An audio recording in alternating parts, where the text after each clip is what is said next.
Welcome to Dodgers Dawgs as part of the Dodgers Daily Network. Hey, so glad you decided to tune in on this Memorial Day weekend. I know we had an impromptu show on Saturday that was so fun talking to you guys.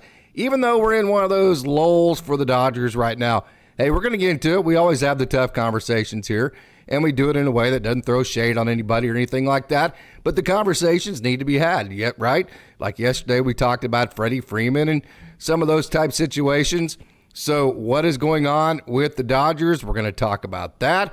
We're definitely going to talk about all the happenings on the farm. By the way, we have a great down on the farm for you tonight. We're going to talk about BobbyMiller and his return to the Rancho Cucamonga Quakes. He had his first rehab outing today. Have that down the farm. We're also going to talk some Evan Phillips. He threw one really good inning for Rancho today as well. We're also going to talk some Tyrone Lloronzo. We're going to talk about all the walk-offs at the high A level with the Great Lakes Loons. We're also going to talk a little bit about Ben Casparius. Hey, I'm so excited about Ben Casparius.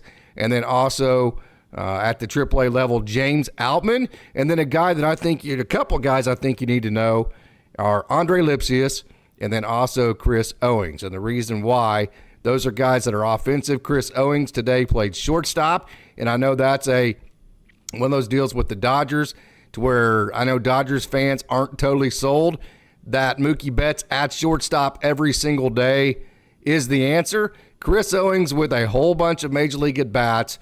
He's starting to hit the ball very well with AAA Oklahoma City, so we're going to cover him in the Down the Farm today as well. So we have a great crowd logging in tonight. Let's talk some Dodgers baseball. Not a whole lot of great action to talk about in terms of offense, so we have a great crowd. Let's get into our crowd first. Kenny, good evening. I've given, we're talking back and forth here, and I think we're having a conversation between all the fans that were here before I got on. So actually, I'm going to start at the bottom. Matty Man 5, good evening, and thank you so much for joining. Yeah, I'm going to start. Yeah, Owings came up as a shortstop. He did play shortstop today. Alvin is still striking out in AAA. Cannot bring him back. Well, you're not talking about today, definitely. He had 3 hits today. He hit the ball very, very, very well today. So, yeah, it is a process, though. Enough of the rah-rah. Got to call like it is. Call a spade a spade. Happy Sunday, everybody. That's Daniel Berry Sports Highlight. Thank you so much for joining. Dodger Blue 82, another disappointing series. Sheesh, I have no words. Yeah, it was very disappointing. Not going to mince words with that. Michael Carrillo, Acuna has a tear, an ACL tear, and that pretty much, Austin Gothard is also very, very good too. Yes, I had a chance to talk to him, release that interview today. If you have not seen that interview with Austin Gothard, definitely check that out. Yeah. Okay, so let's talk about the Dodgers. What has happened to them? Okay, now let me make something very clear. Excuses are like armpits or another part of the body that you might want to use because everybody has one and they all stink, right? Okay, that's pretty much what I think about excuses, okay? So I'm going to go through this whole deal. I'm going to give you what I see the reasons are for why the Dodgers are in a lull. It's a perfect storm. I really should have labeled the thumbnail. When I thought about it, I almost went back and renamed the thumbnail The Perfect Storm, and here's why. JamesOutman gets sent down and has all of his struggles. Andy Pajes comes up and does well for a while. Right at the same time, Max Muncy gets hurt. Then you play 13 days in a row, and then after that, then you go on the road to Cincinnati, right? Which is, let me look at this. Cincinnati is 1,894 miles away from Los Angeles. So let me ask you this, okay? Energy. I say this all the time. Actually, before I ask you this question, let me make my statement. I tell you all the time, it does not matter what sport it is, offense is what gets people excited. Players, coaches, managers, fans, it's what draws the excitement. So when you're not playing offense and when you're not scoring, it is impossible. I think I'm actually, no. Yeah, it is impossible to have a whole lot of sustained excitement, if you will, right? So it looks like you're lethargic. It looks like you don't have energy when you're not scoring. And that's exactly what's happening to the Dodgers right now. So let's ask some really tough questions. First of all, let me kind of explain to you what I think is happening with the Dodgers. It's the perfect storm because you have the 13 games in a row, which is totally an excuse. You're a professional. You get paid millions of dollars. That shouldn't be an excuse. But let me explain to you why it's a legitimate reason, in my opinion, from all the experience I have in the game of baseball. It's not just 13 games in a row and then 1,894 miles your next series after that, which is no favor by the MLB. First of all, you got Gavin Lux playing second base, who did not play at all last year. You got Andy Pages playing center field, who basically did not play at all last year. You got Mookie Betts playing shortstop, which is an entirely new experience that he has never, ever, ever done on an everyday basis, right? Then you have Max Muncy get hurt. So now you have Kike Hernandez playing third base every single day during the time where you're playing 13 days in a row. So that's literally half of your lineup with guys that either didn't play last year, are at a different position than they've ever had to play every day at, or are having to play every day when they're not used to playing. That's before you get into, okay, how about when you look at the ages, Mookie Betts, 31 years old. Shohei Ohtani, 29. Of course, he's a DH. But Freddie Freeman, 34. Teoscar Hernandez, 31. Jason Hayward, 34. Kike, 32. So you have an older veteran roster. Then you have other guys like Gavin Lux, Kike Hernandez, Andy Pages, Mookie Betts, who either didn't play last year or are playing a new position. And then you throw the 13 days in a row on top of that, then the almost 2,000-mile travel to Cincinnati after that. And I'm not saying it's excusable. I'm not saying it's okay. Don't get me wrong. I'm not saying any of that's okay. But that's, in my opinion, why the Dodgers are in this lull. Plus, on top of that, I think we're realizing how much we miss Max Muncy because he drives in runs. Because when Max Muncy and Will Smith are not in this lineup, like they weren't today, right, it is a lineup that is not nearly as lengthy as it can be. It's not as lengthy as we would like for it to be, right? So I think all of those aspects have turned in to the absolutely perfect storm, okay? Now, here's another situation too, okay? I always talk about one of the reasons why I really love college baseball, high school baseball, and then minor league baseball, amateur baseball, amateur sports. One of the reasons why I love it is because it's pure competition, and I don't mean competition necessarily in a game. It's competition within your team. Like a great college program, no matter what the sport is, the minor leagues are just cutthroat this way, right? Coach Holt mentioned a guy that he coached, a good buddy of mine, Isaac Stebbins, who went to Stillwater High School. He's playing minor league baseball right now. And the first thing he learned was, hey, you're on your own, brother. This is your career. You do it. Nobody, I mean, they care to a point, but it's up to you whether you're going to do this or not, right? So, I mean, it is you.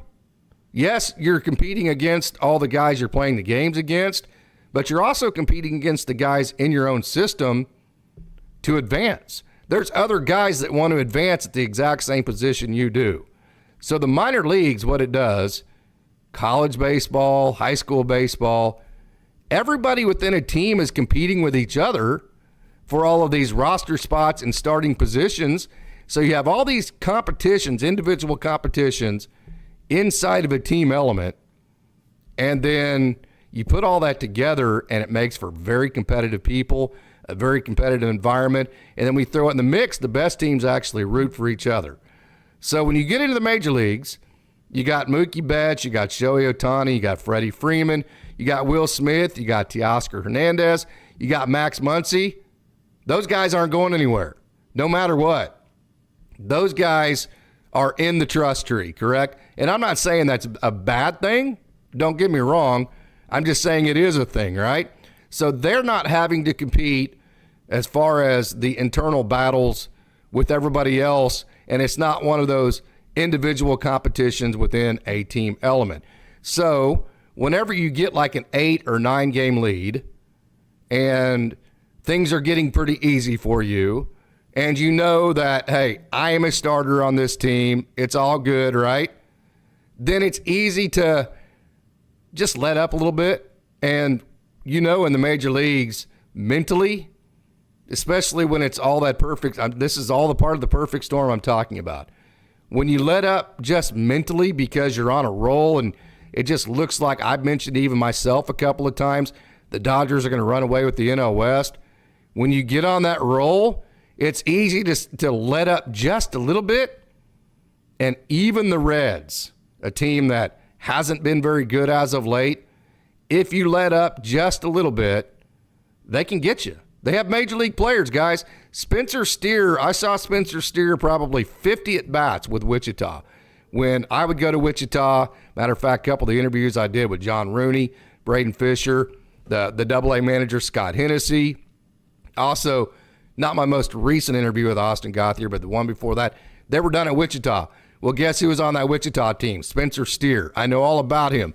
He is a really, really good player. Christian Encarnacion Strand, who's not in right now, but hey, he went to Oklahoma State. He was the best offensive player in the country, 2 or 3 years ago at OSU. I know all about him.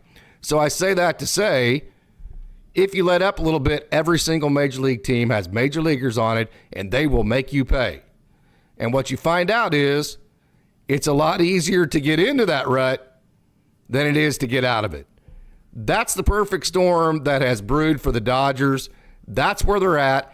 And at the same time, this is actually going to be a silver lining, and you guys are going to think that I'm probably lost my mind for saying this. The Giants are 8-2 in their last 10 games. I think that's a good thing for the Dodgers. And the reason why I think that's a good thing for the Dodgers is it's going to force the front office to quit doing the Yohan Ramirez thing and just throwing crap on the wall and seeing if it sticks, right? Because if the Dodgers are nipping at or if the Giants are nipping at your heel, it's one thing, like if it's the D-backs. I mean, yeah, you don't want to lose to the D-backs, but you don't want to lose to the Giants in anything if you're the Dodgers, right? So the Giants being 8-2 in the last 10, if the Giants get better, which they're going to with Blake Snell coming back and all of that, and we knew they had good players. I mean, they just had guys that got off to slow starts, right? So if the Giants nip at the Dodgers' heels, I really think that's going to be a good thing for the Dodgers because it's going to force the front office to be in results mode. They're not going to be able to just throw their process stuff on the wall and go get guys off the waiver wire and just throw them in there for absolutely no reason and see if it sticks. And they're going to have to go with their best lineups, and they're going to have to put the pressure on the guys that, hey, dadgummit, we're not going to lose to the stinking Giants. Get your crap together. Let's build this lead back up. I think by the Giants playing as well as they are right now, I think that's going to push the Dodgers to get back into that mode. So, hey, Matty Man 5, there's a decent chance Dodgers won't win the West.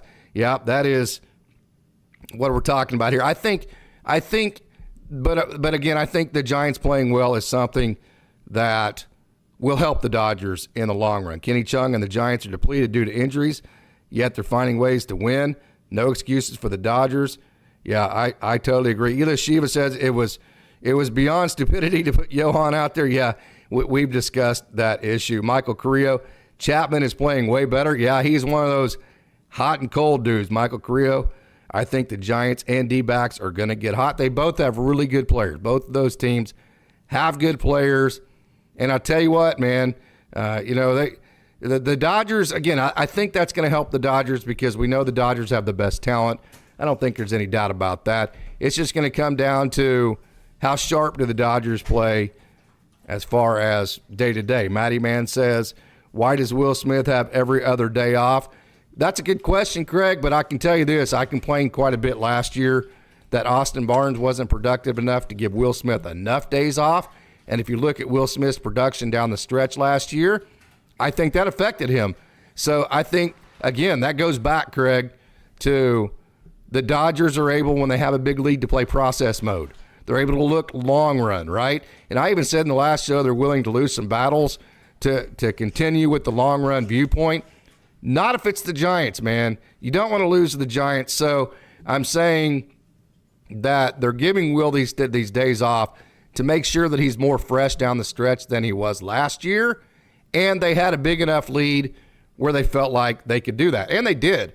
I mean, even as bad as this has been, the Dodgers still have a fairly comfortable lead. More comfortable than it was this time last year, right? Matty Man 5 says Luck's not being able to play shortstop. Well, it hurt this team. I would definitely say that. I wouldn't disagree with that. Matty Man 5, every team's bottom 5 is not good. Ours just happens to be less good, right? Okay, so let's get into that conversation. The bottom of the lineup. What inning was it today that the Reds scored the 4 runs? Was that the third inning? Let me get my notes up here. Okay, the Reds scored the 4 runs in the third inning. Did you watch the inning? Okay. If you want the Dodgers to figure out the bottom of their lineup, go back and watch that third inning for the Reds. Okay, YoshinobuYamamoto, this is what I've been talking about him for a long time. He has that big looping curveball, right? It breaks a lot, but it rolls. So you can definitely tell, I've been mentioning this many different times, the Reds were figuring out the starting point, and based on the starting point, that told them whether it was going to end up being a strike or not. So that's why they were able to lay off those curveballs in the third inning for that dove into the dirt, right? It's also why they swung at the curveballs that ended up being strikes. Now, having said that, that pitch moves a lot. So it's one thing to say, I know that's going to be a strike, I'm going to swing at it. It's another to execute and actually hit it, right? So that's pretty difficult to do. But you could definitely tell the Reds had figured out the starting points, which curveballs were going to be strikes, which ones weren't. The biggest part of that is not that, so the biggest part of that isn't that they're going to just absolutely hammer the curveballs they swing at. The biggest part of it is they at least were going to swing at it and foul it off instead of taking it for a strike and striking out. And then the second biggest part of that was it kept them from swinging at the curveballs that dove into the dirt in that inning. So that was a big part of that. Now, why were they doing that? Because when you have YoshinobuYamamoto, it's like Gavin Stone, I always talk about its late life on his two-seam and his cutter. That's why I think he needs to be an east-west guy. YoshinobuYamamoto has wicked late movement, right? So the only way that you're going to be able to hit that is to let the ball get as deep as you possibly can so you can pick up that late spin and know whether to swing at it or not. So in doing that process, the Reds were thinking up the middle the other way. The last time the Dodgers played the Reds, the last comment I made about them was that Reds team simply does not have an offensive approach whatsoever at the plate. Wow, what a difference what a week has made, because that third inning was a tremendous approach by the Reds. They let the ball get deep. They knew which curveballs to swing at. YoshinobuYamamoto dotted some fastballs on the outer half, and they just stayed behind it and served it into right field and up the middle. And it was a thing of beauty to watch the Reds shorten their swings up and be contact-oriented, put the ball in play. Doesn't matter if it's a ground ball. I get so tired of hearing fly balls, ground balls, fly balls, ground balls. Just go look at exit velocities, okay? Look at launch angles. Go to Fangraphs and look at the different launch angles, and you tell me what the batting averages are on the launch angles between 1 and 10 degrees. You will be shocked because hard ground balls end up in hits. A lot of times, not hard ground balls end up in hits. So I get just worn out with this. You have to hit a fly ball. Don't hit ground balls.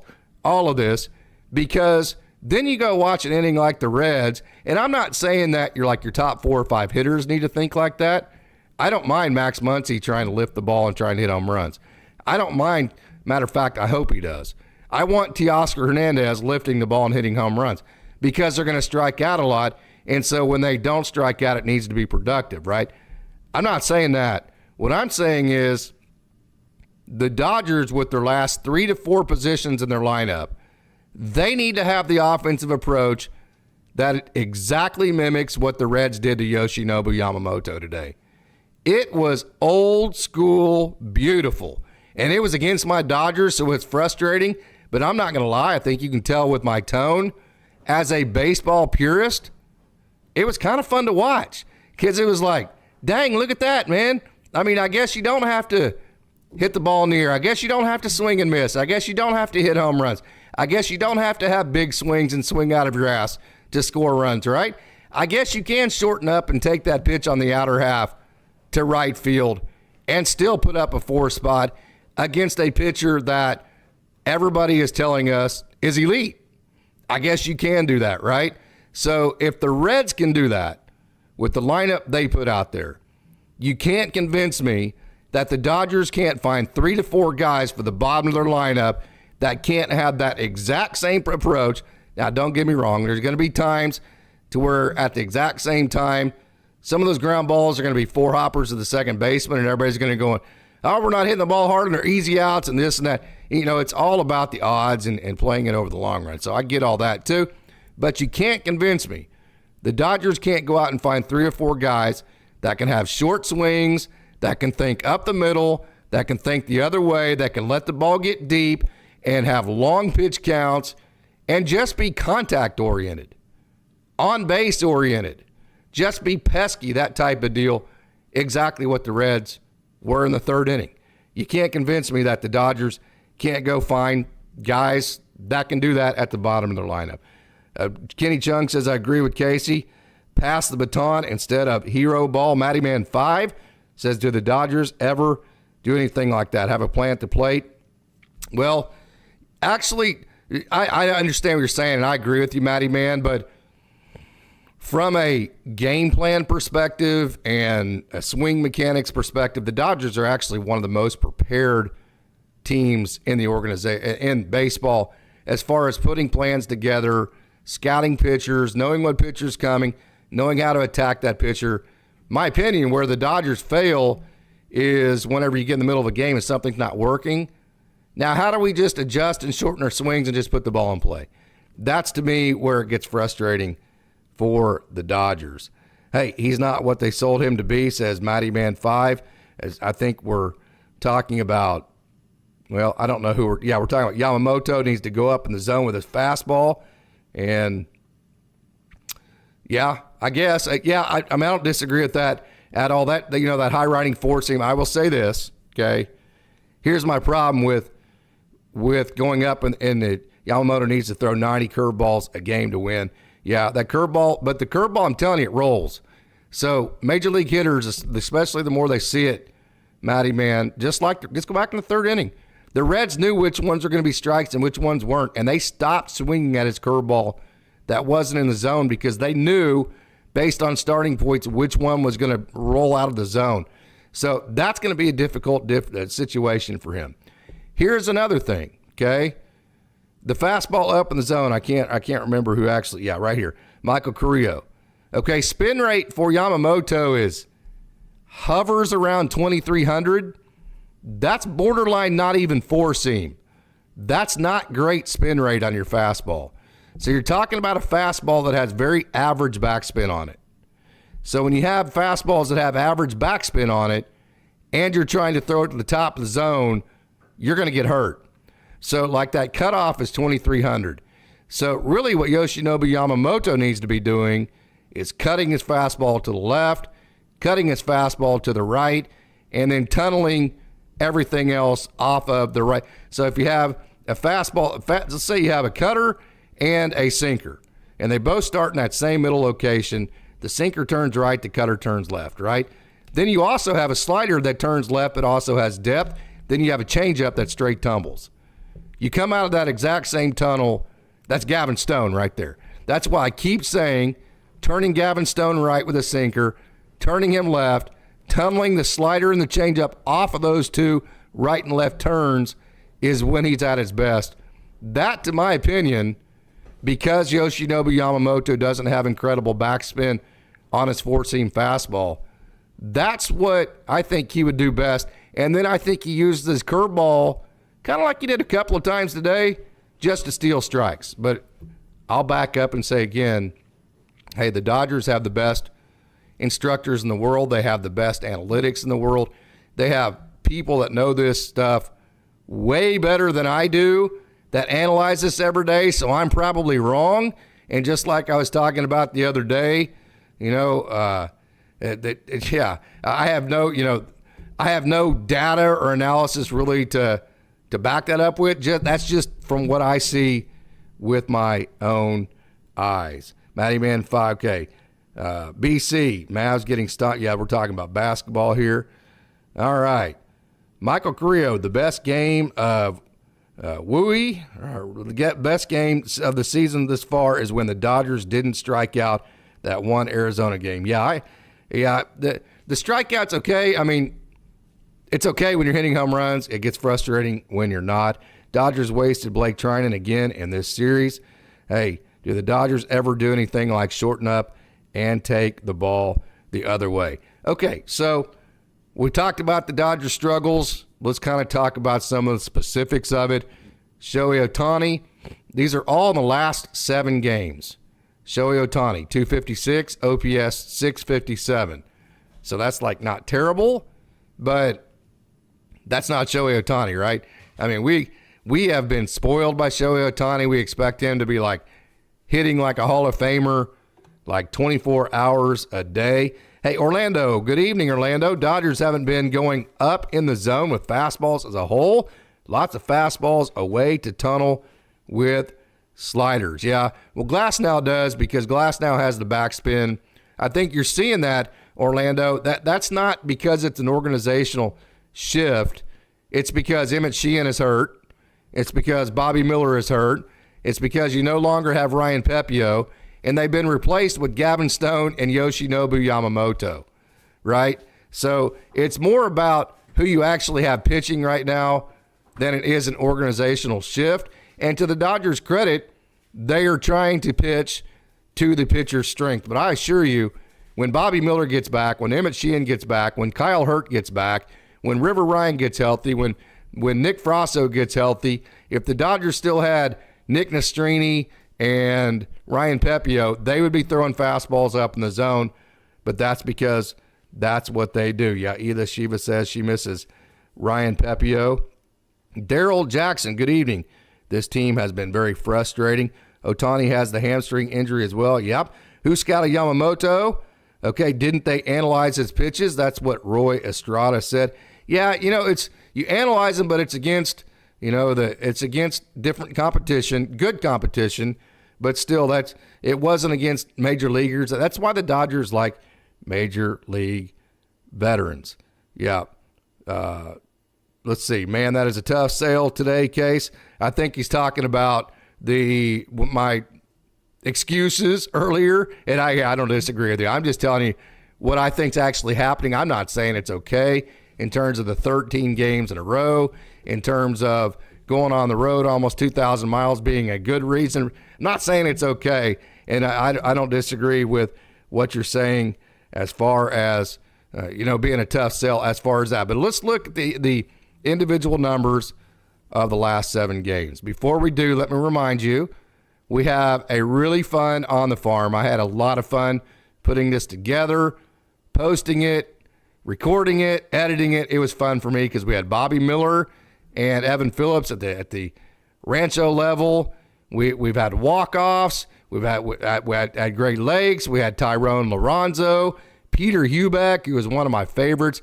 We have him on Down the Farm, who has just been absolutely surging in this system. Ben Casparius at the AA level. The Tulsa Drillers have been a lot better. We have Jose Ramos on tonight's show. We have JamesOutman, Chris Owings, Ben Casparius. So we have a really fun Down on the Farm segment coming up here in just a couple of minutes. So I've been saying it for like 5 minutes now. Let's get to it. Last 7 games, Shohei Ohtani, 256, OPS 657. That's not what we expect out of Ohtani, although that's not absolutely terrible. Last 7 games, Freddie Freeman, 214, OPS 634. I asked the question yesterday, is Freddie Freeman slowing down? He's 34. He could be. That's not throwing shade. That's just asking a question about father time that catches up with everybody. Is it catching up with Freddie Freeman? And then also, when you're 34, does playing 13 days in a row, does that affect you more than it would a younger player? And then also, not only Kike Hernandez not used to playing every day, he's also, because he's playing every day, usually your depth piece. So now, because Max Muncy's out, you've lost your guy that could have given Andy Pages or anybody else on the field a couple of days off during these 13 days. So it's been an absolutely perfect storm. Freddie Freeman, 214 last 7 games, OPS 634. Teoscar Hernandez has been simply fantastic. He has been the Dodgers' best offensive player. Teo Hernandez, 381 in the last 7 games, OPS 1186. Andy Pages is scuffling, no doubt about it. He's missing fastballs. I do think there is some fatigue there to go with. Also, just baseball is hard, combined with, as we've said many times about him, hey, he just goes hot and cold. I've seen him go on these periods that can be 2 weeks to 3 weeks to maybe even a month long where he just doesn't play great offense. And then he gets hot, and then, man, when he gets hot, he carries an entire offense. Gavin Lux, 240. Hasn't been terrible, but I will say about Gavin Lux, the one thing I want about him more than more than batting average, of course, batting average goes into it. In the last 7 games, although his batting average is better, the on-base percentage isn't good enough. Gavin Lux needs to have a 350 on-base percentage. That needs to be the goal for him, because no matter what his batting average is, if he's getting on base at a 350 clip, I'm totally happy with that. Jason Hayward, 150 in the last 7 games, OPS 527. Kike Hernandez, 105, OPS 413. Will Smith, this one actually surprised me. Will Smith, 174, OPS 718 in the last 7 games. So, yeah, it's been a rough go. Freddie's bat speed has diminished drastically, says Kenny Chung. He was exhausted. The final month of last season kind of looked like the Justin Turner in the playoffs a couple of years ago. No players in their prime except Mookie Ohtani, who unsurprisingly are playing their best.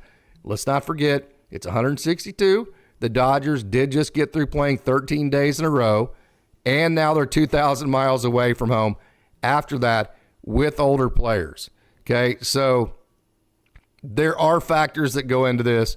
I will defend that to an extent, and also it's a long season, so let's not make too much out of it than it is right now. Having said that, you got to have the tough conversations, and you got to talk about all of the things that aren't happening the way you want. So just to kind of summarize what my biggest theme is today, I think overall the Dodgers are mentally and physically fatigued from the schedule that's been put in front of them, combined with Max Muncy going out, combined with Andy Pages being in the lineup, who didn't play last year, combined with Mookie Betts, has never played shortstop every day. Gavin Lux didn't play last year. So the 13 days in a row with all that and the veterans, I think, has affected the Dodgers. Plus, I think also, it's just one of those deals to where it's baseball as well. And then YoshinobuYamamoto today, I thought, did a good job all the way till the 3rd inning. I want to give the Reds credit. They knew how to attack Yamamoto. They knew how to attack the late movement of him by letting the ball get deep, being okay with just making contact, right? And, I'll tell you what, YoshinobuYamamoto made some good pitches that the Reds either fouled off and spoiled or just served the dang thing into right field. So Freddie's whiffing down the middle on fastballs.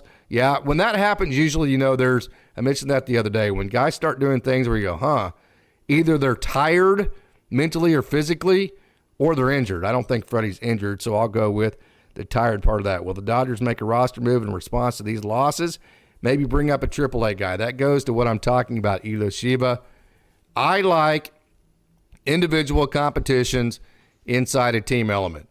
Hey, when you have this minor league system going like the Dodgers do and such great players in it, bring the guys up that deserve it, right? I watched Drew Avans continue to hit 300 every year, and he keeps getting bypassed for veterans that are 34 years old that are hitting $190.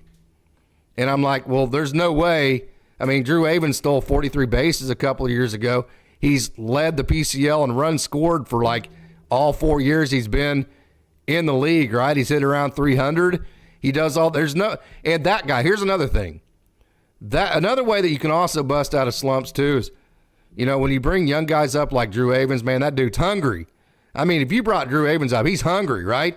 Okay, Andre Lipcius, I'm telling you, I talked to him. Andre Lipcius is hungry. Chris Owings, I've seen him. He's hungry. Okay, Kevin Gowdy, JP Fireeisen, those dudes are hungry, man.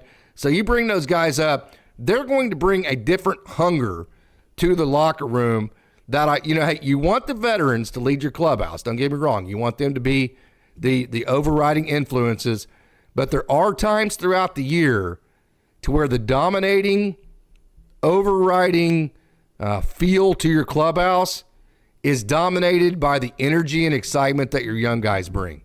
If you need a perfect example of that, watch Rancho Cucamonga every year. They have these established guys on their team, then the draft happens, and then Dalton Rushing or Bubba Aline or Taylor Young, all these guys, they come in, they get drafted, then they go straight to Rancho, and then all of a sudden they inject a shot of energy into Rancho, and now Rancho, instead of being stale and being tired and all that, now they're excited and they're ready to play, and it's an exciting team to watch again. So I think there are times to where you need to let the youth and the hunger from some of your younger guys dictate the mentality of your team, although you do know that the Mookie Bettses, the Freddie Freemans, are the mental leaders of the team. Hunger, I just think if you just stick with 34-year-olds, 31-year-olds, 32-year-olds, they're not having to fight for their jobs. Jason Hayward's going to get the right field job, whether he hits $150 or not, never go to the minor leagues. Kike Hernandez can hit whatever he wants. He's going to continue to be on. In that scenario, why be hungry, right? Especially if you have an 8 or 9 game lead. It's easy to let up at that point. Pajes can't lay off any fastball. League already adjusted him. Interesting part of that, Kenny, is that he was very good at that in the minor leagues. He's pressing, and I can tell you when you get up in that Dodgers system, there's a very small window. You don't feel like walking is good enough to keep you there. You feel like you have to hit your way into sustainability. So I think that's probably why he's swinging at pitches that he normally doesn't. And to be honest with you, I think a bigger part of that, Kenny, is that when he does get hittable fastballs, he's just missing them, right? And I think that's a bigger part of the problem than actually, because he's a pretty good bad ball hitter. And there have been a couple of those, Vlad Guerrero, and he's actually one of them because he covers the plate both east, west, and north, south. He can hit some bad balls. So I think the biggest part of it is that he just is missing fastballs. Hey, Michael Carrillo, Drew has a lot of bat-to-ball skills. He does. I will say he strikes out, and we're going to cover him today. He does strike out a little bit more than you would like for a guy in his position. But I'm telling you, if you told Drew Avans, go out there and have a 9% strikeout rate and be a top 10 run scorer, be in the top 10 as far as runs scored, I think he would do it. Agreed about Pajes. Yeah, Pajes had a year off. He's tired. I agree, Craig. I think the veterans are tired after 13 days in a row. I think Kike's tired because he's not used to playing every day. I think Gavin Lux is tired because he didn't play at all last year. I think Mookie's tired because he's never played shortstop every day. That's exactly what I'm talking about. Hey, Ederico Jr. Agonia, thank you so much for joining. First time watching this stream. Thank you so much for joining. Ederico Jr. Agonia, thank you so much. Are you saying the Dodgers are playing complacent? Are they taking for granted they're the best in the NL West? I'm saying I think they're complacent, I think, is too strong of a word. I totally agree with what you're saying, but I think whenever you have an 8-game lead, you know your job's secure, you're one of the leaders, you're making millions of dollars, and you play 13 games in a row, it's easy to go, man, we got Shohei, we got Mookie, we got Freddie, we got Will, we got an 8-game lead, Snakes aren't very good, Giants aren't very good, we got it, we're good, and just let up just a little bit. And I don't think it's even a conscious thing. I think it's just a subconscious thing. And then, man, these major league players are the best in the world. And when you let up just a little bit, they kick your ass. I think really that has some to do with what's happening to the Dodgers right now. Hey, BC, they're not complacent. They're just learning the roster's limitations. maybe. We'll see. I still think the Dodgers have the best roster by far in the game of baseball. Let's also keep in mind, guys, that you still have Bobby Miller to come. You still have to add Evan Phillips, Brusdar Graterol, Clayton Kershaw, Kyle Hertz coming back in June. So there's a lot to add to the pitching staff. And then also, I think, I'll say this again, I think losing Max Muncy has been a big factor to this offense. Well, now our lead is 5.5 games. See, Steve, that's it. Johnny, I mean, you lose 5 games in a row, you still have a 5.5 game lead. I mean, that's still pretty darn comfortable, way more comfortable than it was last year. And the reason why that is comfortable is because we know the Dodgers did this, about a month ago when they lost to the Mets and all that at home. And then they went on like the best streak of the year for them, like the streak that they were the only roster that could go through that. I mean, they did things offensively and pitching-wise that they were the only ones that could do, right? So you know the Dodgers are just a snap away from that happening again, and you're still 5.5 games up, so you're like, yeah, man, I mean, it's comfortable because we can turn it on at any moment, get hot, now we're right back up to 9-game lead. That could easily happen. Yes, that's exact. That I've been trying to say that, and I haven't said it right. Ela Shiva put it in the exact words. Max Muncy being gone has had the trickle-down effect. It's affected everybody else. It's shortened the lineup, and then also it's made Kike Hernandez have to play every day, which gives him worse matchups, which makes him not as good of a hitter, and then it also means that he's not depth, so he's not giving everybody else a breather. And so whoever he's not giving a breather because he's not depth is then more tired, and then they're not producing. So, yes, there's that trickle down. There is that snowball. A great point there, Ela Shiva. Kenny Chung, those are arms, though. We need offensive production. Yeah, the Dodgers, I mean, you go through 162. You have one of your best run producers not in the lineup. You're going to go through struggle periods. Michael Carrillo, high probability that tomorrow's a rainout. So the Dodgers will have 2 games off in a row. So they won't be able to use that excuse. I would agree with you, Michael Carrillo, 100%. So we'll see how that goes. Those are my thoughts on the Dodgers for as far as this little streak goes, not to make too much out of it. Again, it's a 162-game schedule. I love it that we are all so passionate towards the Dodgers, and we have all these very passionate feelings as far as how we feel things should go, and it is awesome and fantastic from that. So, hey, we're not going to waste more time. Again, stick around. I mentioned we've got Bobby Miller, we've got Evan Phillips, we've got Peter Hubeck, we've got walk-offs from the Great Lakes Loons, we've got Ben Casparius, JamesOutman, Chris Owings, Andre Lipcius. We've got all these guys coming up down on the farm. So, hey, let's not waste more time. Let's get right to it, and let's take a trip down on the farm. Going to start in Rancho, as we always do, at the single-A level. And yes, hey, today that is Bobby Miller. Bobby Miller was back in action, and he rehabbed with Rancho. Now, the first inning was really easy for him. Just 10 pitches. You see the first hitter of the second inning was a breeze as well. So everything's going great to this point. And then things kind of unraveled a little bit. Unravel's probably the wrong word to use there. That's a little bit too dramatic. But you see this right here, a sawed-off base hit to the third baseman. There's a hit. There was also a pop-up to the second baseman that General Paredes could not find in the sun. That got dropped. And then also a couple of times Modesto just hit a couple of good pitches. So here's the thing about it. I've seen Bobby Miller pitch so many different times in person, and I can tell you, he is one of the most competitive hitters. Another one right there, a good play by the third baseman. I can tell you that Bobby Miller is one of the most competitive human beings that I have ever seen pitch. And so I say that to say a rehab setting for him is going to be difficult because he is always in I'm going to kick your ass mode. And a lot of times rehab, see that pitch right there, that's nasty. That's all you need to know about rehabs. He's still able to execute pitches like that, those two back-to-back. Now, as he does it more and more, he will become more consistent.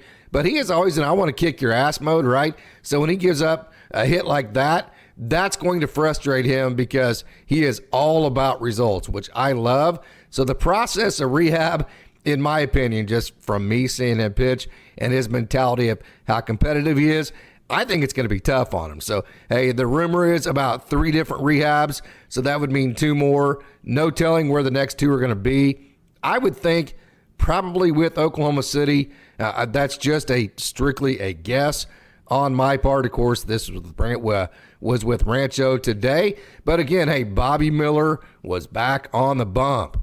Evan Phillips was on the bump again for Rancho Cucamonga.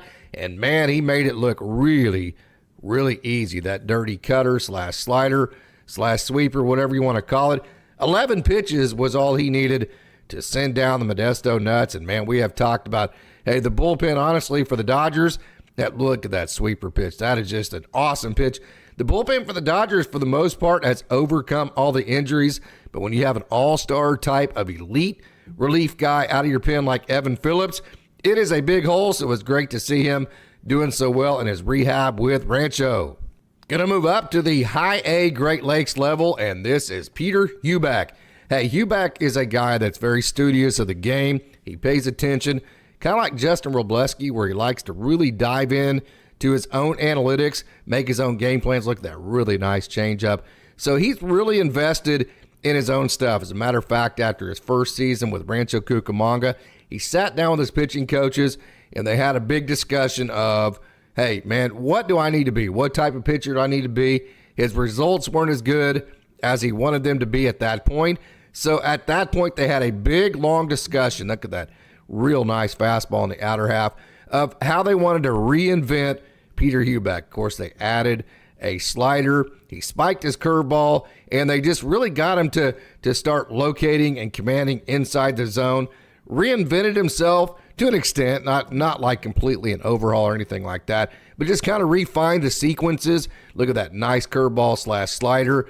Refine the sequences. He's always had the big curveball, add the slider, that kind of thing, and get him in a sequencing to where he can actually not just have wicked stuff, which he's always had, but also have wicked stuff and be able to execute. That's what he has been doing in the last year and a half or so. And man, it's just, look at that emotion there. You can tell the process of just continuing to work on a sequencing and making himself, that growth mindset that you hear all the time when I talk to the Dodgers personnel. That is Peter Huback in a nutshell. So you see, whenever he has success that matches that process of growth mindset, it's super exciting for him. It's exciting for me to watch the results come out. And today, 5 innings for Peter Huback, 2 hits, 1 run, 11 strikeouts, which is very impressive. How about just 1 walk? 11 strikeouts, 1 walk for Peter Huback.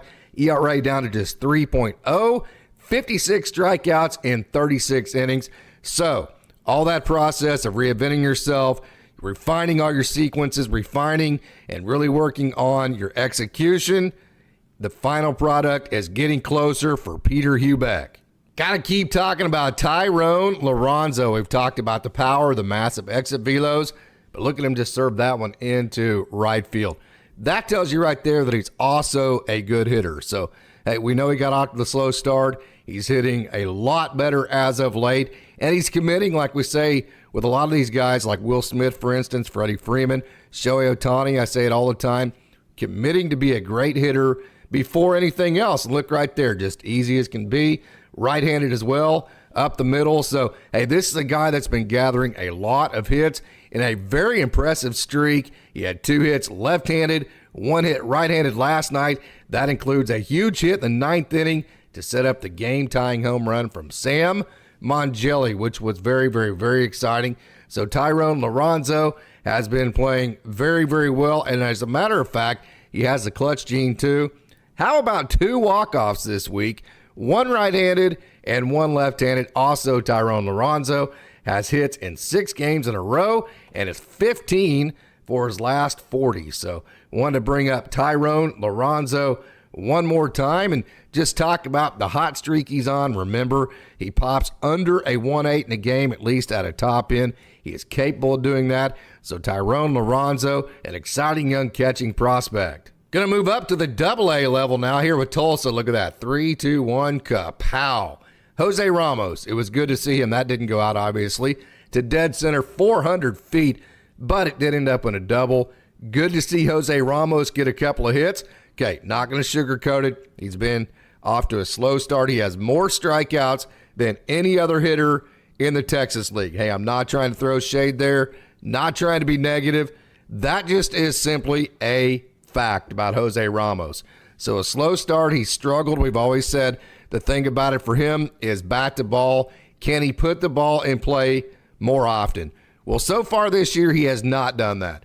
But hey, it's only May. You know, there's that saying, hey, talk to me in June. So there's still a lot of time.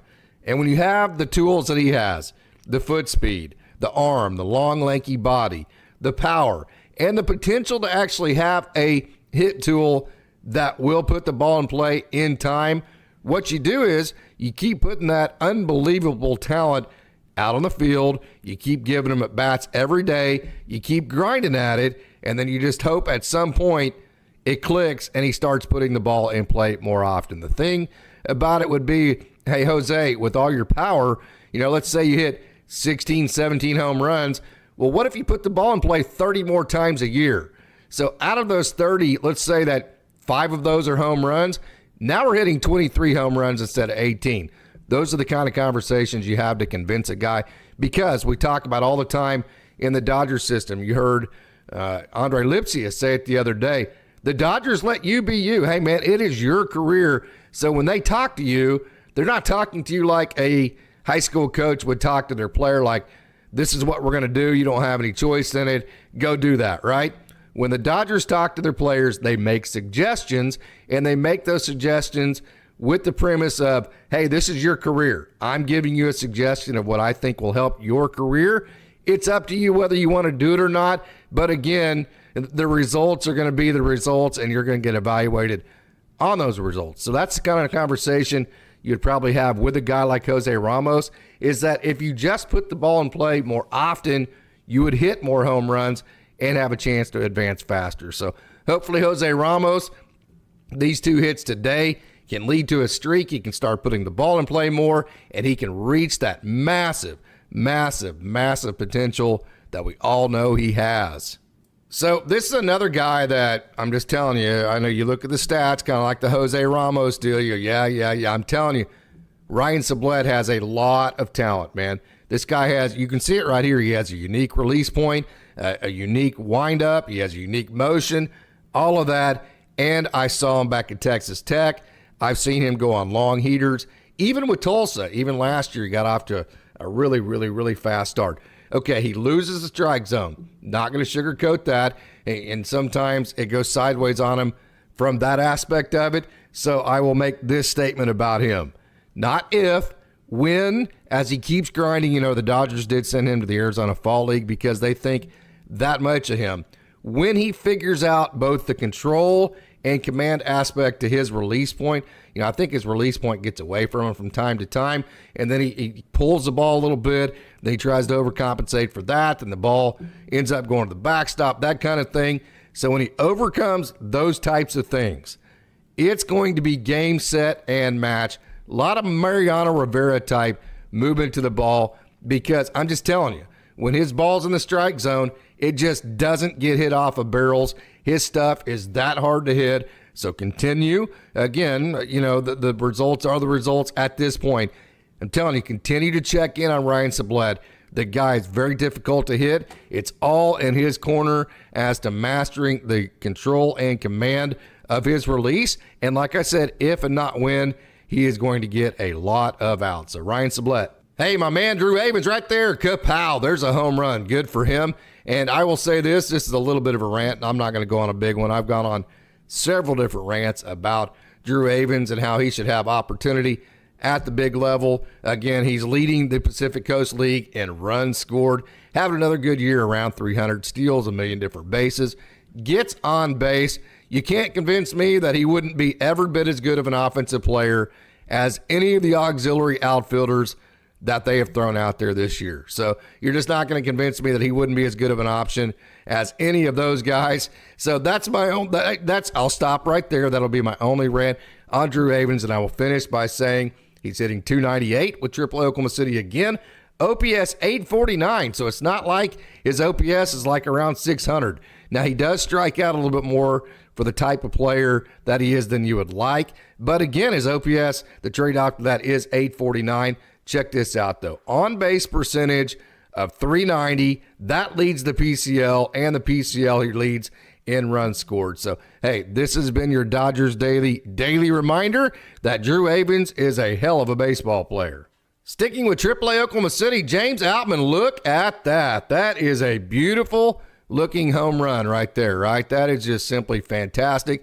And then also today, look at that. Just spikes one into left field, had 3 hits. Now, what you're also getting ready to see him do, which is awesome because he has speed. Watch this coming up, man. A little bit old school. This is something that the Dodgers fans have wanted for a while. Of course, you're going to see a swing right there. Just nice and short and compact. Watch this. Whoop. Lays down a bunt down the third base line and run like crazy, young man. Go touch first base because you have another base hit, Mr. JamesOutman. So he's 2 for 2 on the day. Hit one the other way. He's bunted. That's the exact type of offense that a guy like JamesOutman needs to get going, right? It's kind of like you need that layup and a free throw to start hitting three-pointers, just to start feeling good about it. So now that you have the layup and the free throw, let's let one loose and turn on one. That's exactly what he did and hit the ball into right field. So good job, JamesOutman. He hit a home run last night, had 3 hits today. Continue grinding, young man. This is Andre Lipcius, and he played third base today. I'm not going to lie, he did make 2 errors. So if you bring him up to the big club, hey, he's played good defense all year, though. I only say that to say you could play the Where's Waldo with him, and he has a really, really nice hit tool. Play him anywhere you want. He had 2 hits today, 10th double that you're seeing right here. See how short that is? He mentioned in our interview that the Dodgers actually gave him a swing change that got him to get the ball in the air a little bit more, and that has really helped him. 10th double, that leads the PCL with 10 doubles for Andre Lipcius. He also leads the PCL in home runs at 13. He's second in slugging percentage at 659. He's second in hits at 62. And he's third in OPS at 1011. And he's 7th in the PCL in RBIs with 37. So, again, you can play him everywhere. He's had a tremendous start to the 2024 campaign. The Dodgers are reeling. They need offense right now. This guy smells like somebody the Dodgers will consider heavily. Of course, he's not on the 40-man roster, so something like that would have to happen. But, hey, Andre Lipcius doing his part. Another guy that I think is going to get consideration because he's gotten hot, this is Chris Owings. And, by the way, he played shortstop today. Don't forget about that. I know that's middle infield is a position that Dodgers fans are really interested about because they're not sold that Mookie Betts should stay at shortstop. 2 hits for Chris Owings today. Moved his average to 258. More importantly, he has hits in 6 of his last 7. That's more important because if he gets hot, I think he's going to get consideration for the Dodgers because of his major league experience, and he's 9 for his last 25, which is a 360 average. And overall for the month, he is at 286. So again, with his major league experience, if he gets hot and the ability for him to play the middle infield, I think he would be an attractive, of course, I have no inside information on that at all, but I do think he would be an attractive piece for the Dodgers to give consideration to. So that is Chris Owings. This is Ben Casparius, okay? Ben Casparius, we've always said about him, his fastball has always been behind that plus slider and his big curveball and all of his big weapons in his secondary tool bag that he has. Well, not anymore. He threw his fastball about 3/4 of the time today, and it reached 98.8. Look at that high riding 4-seam right there. That a boy, Ben Casparius. That gets me fired up right there. That is a big time. Look at that pitch. I mean, you tell me that high riding 4-seam at 99 miles an hour with those 2 sliders right there. You tell me any other pitcher that has a 1-2 combo better than that in the organization. That is just nastiness right there. 5 innings pitched, 2 hits, and 2 runs, 7 strikeouts, and 2 walks. He had a 5-pitch mix working today, did Ben Casparius. Very fun to watch. ERA down to 2.57, 52 strikeouts, and 42 2/3 innings. And, man, his stuff looks great right now. He's kind of like Peter Hubeck. He's gone through the reinvention process and refined his mix and figured out the sequences that he actually can execute. And, man, the results are showing up. So super excited about Ben Casparius.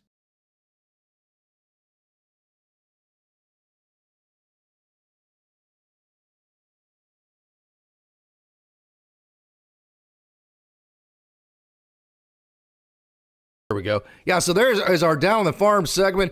I hope you enjoyed it. And we've had some questions here as far as, some of the guys here. JamesOutman, as a matter of fact, Craig, totally agree with you. They need to work on the bat-to-ball skills.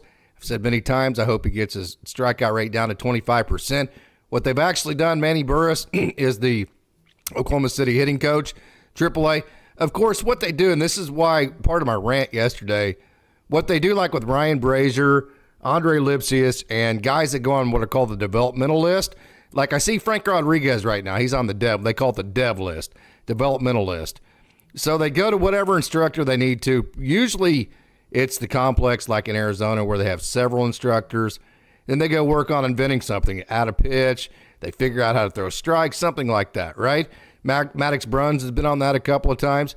So what James probably did, I haven't talked to him about this, but, whenever he got sent down, Oklahoma City was in Sacramento.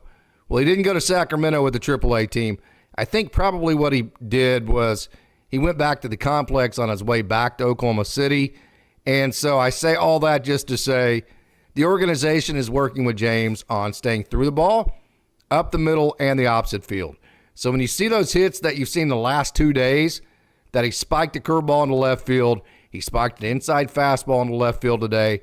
And then after he got comfortable, he let it eat with that last at-bat. That is a sign because going the other way, it means that you're letting the ball get deep. When you let the ball get deep, that's when your bat-to-ball skills get better. Those are all signs that JamesOutman is accepting those adjustments, which he's going to. Hey, when he first came to the organization, they said, hey, you swing like a caveman, and they immediately went to work. He will be open to every adjustment they give him. But more than that, it goes to show that he is actually executing those adjustments. So we have a question about Bo Bichette. Yeah, he will be expensive. I've mentioned many different times it would be worth it, whatever you have to give up. And then also there was a comment that we need some prospects that have dog in them. I promise you, Andy Pages is a certified dog. He has a lot of dog in him. The difference is, and I'm just telling you, y'all can believe me or not, but I'm telling you this is a fact, and I don't mean this to be negative or to throw shade, but when prospects go up and the first time they struggle, every single human being on earth wants to send them back down and throw them in the trash can like they're wanting to do Andy Pages right now. There is no way that you can get comfortable. You press. That's not what baseball is supposed to be. That's why pinch hitters, the good ones, hit like 200, right? Because it's very difficult to do. Okay, so like even the best Hall of Fame veterans, if you told them, hey, we're going to give you 75 at-bats, and if you don't hit a certain amount, we're going to release you. Some of them, yeah, they might respond to that, but most of them are going to, even the biggest, the longest, the veterans probably wouldn't react to that. So when you throw a prospect up there, you give them look at Michael Busch is the perfect example of that, right? And you give them these ridiculously short windows, and they feel like, I can't ever struggle or I'm going to get sent back down. You don't see that dog side of them because what you see the entire time is them just in survival mode.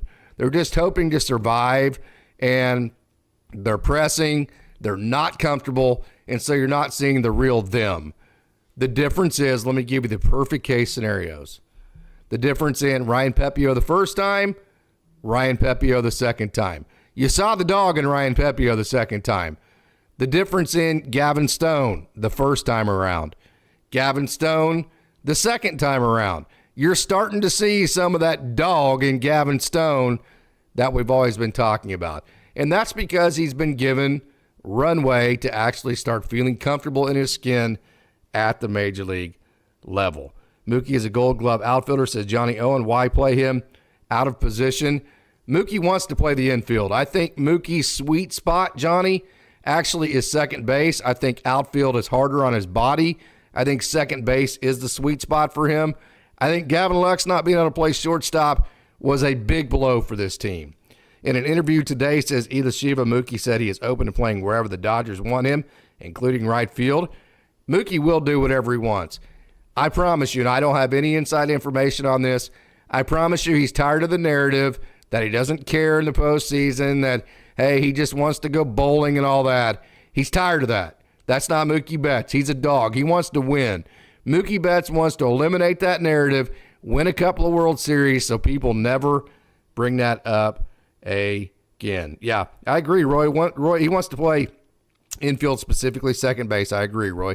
BC, but Dodgers are 23rd in Major League in surrendering home run. Yeah, that's because they use the top of the zone a lot. Rourke Stevens, I love Pods. He's just in his first slump.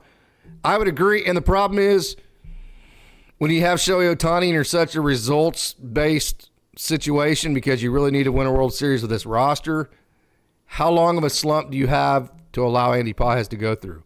How long can you allow Jason Hayward and Kike Hernandez to shuffle around? Or Chris Taylor? That's the answer. Hey, Michael Carrillo, I can see Frasso, Ryan rushing, Hurt, and Cartaya being shipped in trades this year. Very well. Hey, man, do it. You got plenty of depth. And also, here's another deal, Michael, that I always say. Just go back and listen to my interview with Tom Kunis, who's on the amateur side of scouting, and then Jack Murphy, who's on the pro side of scouting. You can give, it's like, I say this all the time. My grandpa taught me this when I was young. You can take all the money in the world away from rich people, right? And within 5 years, they'll have it all back. They figured out how to get it the first time. They're going to get it back again, right? They'll figure out how to get it back. So you can take every prospect you want out of the Dodger system, but as long as they have Tom Kunis and Jack Murphy and all these just elite, growth-minded scouts and guys that develop like Rob Hill, it doesn't matter. Within a year or two, they're going to have the farm system built right back up. So send them off. Let them have their major league career. Go get the major leaguer you need, and then replenish your scout system with the elite scouting and developmental system that the Dodgers have already have, and they definitely have right now. Kenny Chung, the errors are eating away at him. Yeah. Rourke Steven at Mookie, yeah. CT3, on the other hand, needs a developmental list. Yeah. Lux is lucky that Mookie isn't the type of to throw peeps under the bus, says Kenny Chung. Lux has been a good defender, and he's played better offense as of late. So that would be the defense for Lux. So, hey, this has been a great show. I have thoroughly enjoyed it. I hope you enjoyed the Down on the Farm segment, all of our talk on the Dodgers today. So it's been a wonderful show. Yeah, I will not have a show tomorrow. Tomorrow's my day off. I'm not sure if Austin's going to go live tomorrow or not. He's been very busy as of late. He did say that he would have more availability. The minor leagues are off on Monday, so Casey Porter takes Mondays off with them. So I'm excited to spend the day with my beautiful bride and my wonderful two beautiful pit bulls and have a good day, probably watching Star Wars all day. That's probably my day tomorrow. So, hey, I want to thank all of you wonderful Dodger dogs out there for tuning in. As I say each and every time, you guys, this is the best baseball talk, period, in the game. 100%, no doubt about it, and it's because you guys make it so great. So until next time, I want to thank you for tuning in and say, go Dodgers.